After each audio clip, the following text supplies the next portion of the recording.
I feel like I'm taking crazy pills. There's all this talk about the reserve list, and now people are investing in revised cards. Revised!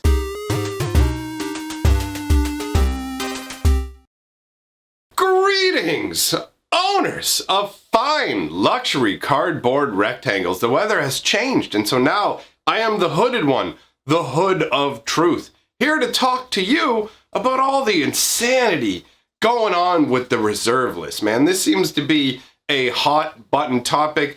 In the last number of days, people have been coming by asking my opinions on this sort of thing, and I've talked about it in the past. But since it's a new hot button topic, and more importantly, people are delving into like revised and all other brands of nonsense. The investment culture in Magic has just lost its mind. It's gone completely off the rails. So to make sure we're all on the same page, because people come into this channel, some of them are brand new to the game, some of them are super old. So some of you may already be going, revised, wait, what? What? Anyways, let's start out by talking about what the reserved list is and why it was created, what the purpose of it was. And then we'll talk about how it's become a tool of Magic investment, and then we'll talk about how it's gone completely off the rails into nonsense like I've been huffing gas and I'm out of my mind fairyland, okay? Like that's like fairy taleville. So the reserve list is essentially just a promise that Wizards made a very long time ago, where they said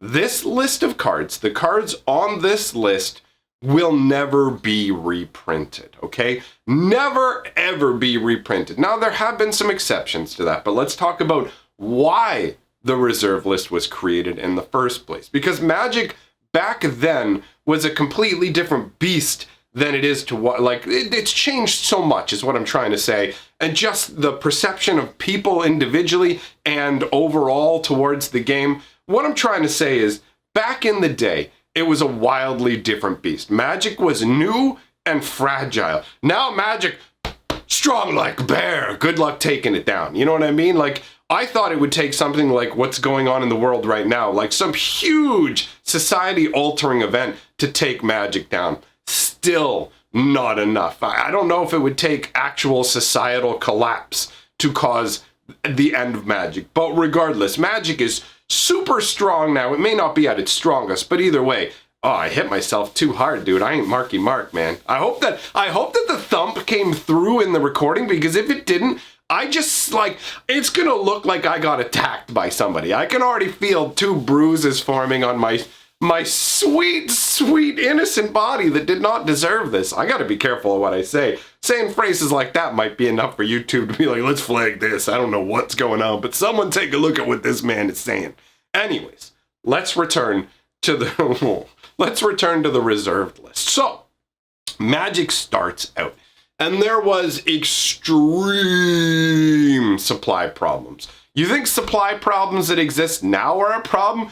Psh, nothing, dude. Legends, the 3rd expansion set, Legends, okay? The 3rd expansion ever made for Magic. I saw it for one day. One day in my whole life was a booster box just sitting on the shelf, available. You can buy boosters, and there was a limit of 3 packs per customer.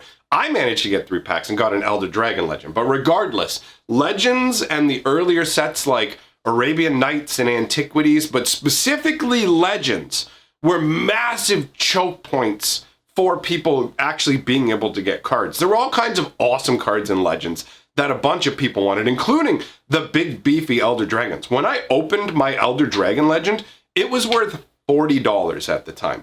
Black Lotus was worth 15 bucks. So an Elder Dragon was worth more than 2 Black Lotuses. That's what we're talking about, that level. So there is this massive demand for cards that is not being met. Like, we could not get enough of anything. So Wizards tried to address that problem by creating a set called Chronicles. Depending on when you started Magic, you may be like, yay, Chronicles, or Chronicles, right? Because Chronicles was a good idea underneath. It was supposed to be like a supplemental base set that brought in cards that had been previously printed but were difficult to get. So the idea was to increase card supply, and it worked. It worked really, really well. It was super, super easy to get the cards from Chronicles. Any version you wanted from Chronicles was really easy to acquire. The main difference between an original version and a Chronicles version was that the Chronicle versions would be white bordered, because if you've ever wondered why there are white bordered Magic cards, those are all reprints. That's how Wizards used to indicate the cards are reprints. Now, as a player base, we hated white bordered cards because, first of all, we knew they weren't like first edition printings, but more importantly, we didn't play with sleeves or anything. And if you've ever seen the gank that builds up on your card sleeves, that little like grayish, brownish, blackish, depending on the variation, that's like, they're dots that build up on the back of your sleeves and the front of your sleeves and make you either want to clean your sleeves or throw them away. Those would build up on the cards, especially around the borders.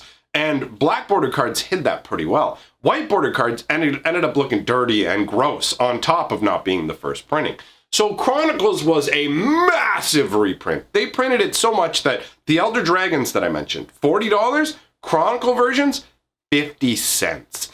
So the prices of cards tanked hard.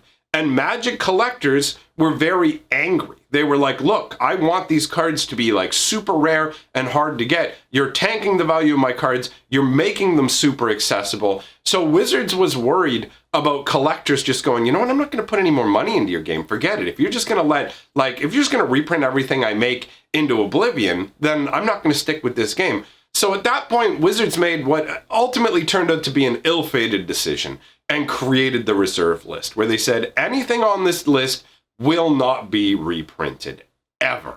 Now, they did go back on that a little when they removed certain cards from the list. So, as far as I understand, at one point, Demonic Tutor was on the list, and then they took it off, like on commons or whatever. It got to the point where the reserve list was predominantly just rare cards and from older sets. That's really what it is, right? So, you have this scenario where the reserve list exists, and over time, it actually just became a problem for Wizards. At first, people were happy about it, and there's certainly a subset of people who are still happy about it, but overall, it just kind of tied Wizards' hands together, so they wouldn't have the ability now to just reprint whatever they want. So that's how the reserve list was created.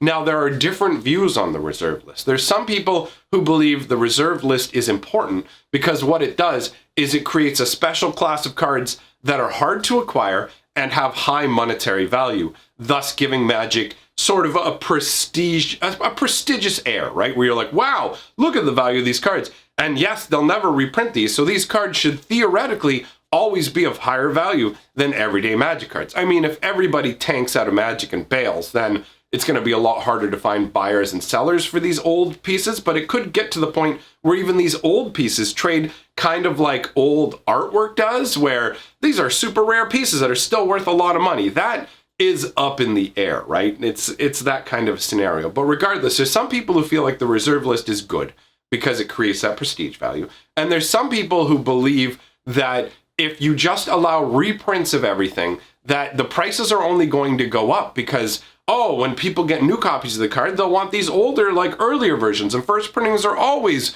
worth more and all this sort of thing. Now, that argument is like half true because the reality is there's a bunch of stuff on the reserve list that's absolute garbage. The cards are absolute trash, right? Like, they're not playable, they're not good, they're just on the reserve list because they were part of Wizards' knee-jerk reaction. These are not powerful cards, and if they did get reprinted, they would tank. For sure. There is no argument against that. When people like to talk about, oh, if you reprint the cards, then it'll push up the value or maintain its value. That only works on playable, desirable cards. So sure, if you want to use like the Birds of Paradise argument or something like that, then you're going to be able to convince people, oh, you know what, the reserve list, it should go because it's only upside if it goes, which isn't necessarily the case, right? It would affect the higher value cards, but people would lose some value on like lower level stuff. Now, the reserve list still exists now, and the main reason that it exists is because there's this sort of like weird legal limbo where a lot of people have stated authoritatively what would happen, but nobody really knows for sure, right? The idea behind the reserve list is supposed to be promissory estoppel, which I'm obviously no lawyer, right? But basically, my understanding of that is by creating the reserve list, Wizards of the Coast has made a promise that they will never reprint these cards. If they do then reprint those cards, and people who already own those cards suffer a financial loss, they would be able to sue Wizards of the Coast because they had lost value after Wizards essentially made a legally binding promise to no longer make this collector's product, right? Like these particular cards.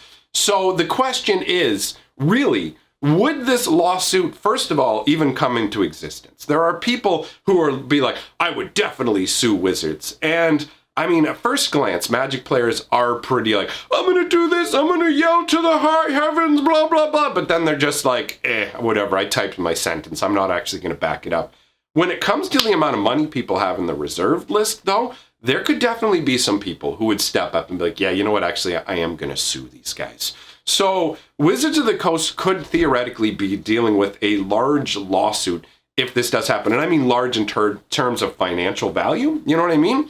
So it's possible that this could happen. But we don't know if the lawsuit would actually win. We don't know if it would get thrown out of the court and just be considered null and void, doesn't matter, like sort of scenario. We don't know what would happen. But we do know that Wizards of the Coast does everything it can to avoid lawsuits. I mean, that's a smart business move.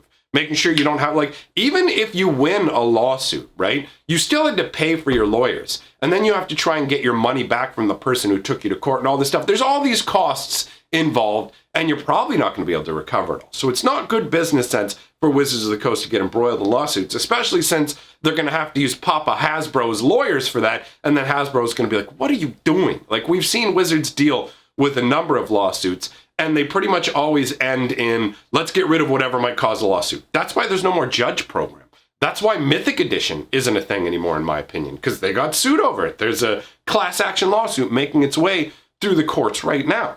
So we have a scenario where this list exists, and it has been a staple for investors. I'm going to buy stuff off of the reserved list. But there's only so many cards to go around, right? Like, picture a pond where more and more of these big fish start showing up in it somehow. They're getting dumped in this pond, and there's no extra food to go around. The amount of food is a static, set amount of food. The reserve list food, right? Because these cards can't be reprinted. So whatever exists in a supply is all that exists. Now, this has caused like a desperation in some of the Magic investor class, and I imagine part of it has to do with what's going on in the world right now, right? We're dealing with a scenario where there is they use the word unprecedented a lot, but it really does apply. It's an unprecedented amount of financial turmoil. Apparently, like some financial institutions are turning around and using negative interest rates, which means if you had money in an account with them, they take some of your money. Not in bank fees. Your interest rate is negative. Like, that's crazy. Your money's not growing, it's shrinking. So this is the world that we're in right now. And people are looking for safe havens to put their money in, right? They want like a place to put their money in where they're not going to lose money. It's got the potential to grow. So the reserve list in some people's minds has grown outwards, where they're basically turning around and going, okay, you know what? Wizards of the Coast has gotten rid of particular artists. Like, they got rid of Therese Nielsen. They got rid of Noah Bradley. And that means that, like, any art done by them is now considered a reserved list card. And so, like, it's not a reserved list card. They can reprint the card as much as they want. They can even go back if they want to and use the art. The only thing that's stopping them from using the art is, like, the political climate on Twitter right now. That's what that equals. You know what I mean? Like, that's why you're not going to see some of this art. But that could change and it could come right back. So that's not reserved list. And I already thought that was insane. But now we're moving into the realm where people are just trying to snap up all kinds of revised cards. And unless we're talking about straight up reserved list revised cards, like the dual lands or whatever, which is something people are already messing with, they're extending out into the rest of revised and just going hard on revised. Like, it makes literally no sense. Revised was printed to an insane degree. Also, revised is one of the poorest quality printings of all early Magic printings. They were basically just go and take a look at unlimited cards and take a look at revised cards. And you will see an unlimited card has deep, like nicely saturated artwork that looks fantastic. And a revised card looks fake. It looks faded out. They screwed up on revised cards so much, they even forgot the beveled edges, dude. That's the easiest way to tell a revised card from a 4th edition if you don't know glossy differences or anything like that. Just look at the beveling. The beveling is like the inner borders. So take a look around the beveling around the art on a revised card, and you realize it's not even there. It's not even there. They messed up so much with revised. So revised is a garbage printing that's been printed an insane amount of times. Like the print run on revised is astronomically high. These cards aren't scarce. The idea of investing in Magic is either invest in something really powerful or invest in something really scarce. That's how you do it. They're not investing in something powerful. They're not investing in something scarce. Like Magic finance, Magic investing has gone so far off the rails that people are inventing imaginary scenarios where these worthless revised rares are all of a sudden going to be something. It's like, dude, these cards have had almost 3 decades. 3 decades. And still most rares from revised are like 50-cent rares. The majority of rares are still 50-cent rares. What is going on? It's reached crazy peak levels of insanity. And who knows? Maybe I'll be doing a video in the future talking about how now they're investing in something even crazier. But this is just like saying you just want to lose your money. Like you can't invest in revised, dude. Nobody cares. Revised, there's a billion of them. They're everywhere. It's like picking up a rock off the ground and be like, want to buy this rock off me? No, they're everywhere. I have rocks in my shoes, out front of my home. Like, that's the level we're at, all right? So to me, this was just an insane moment in Magic history that needed to be cataloged, all right?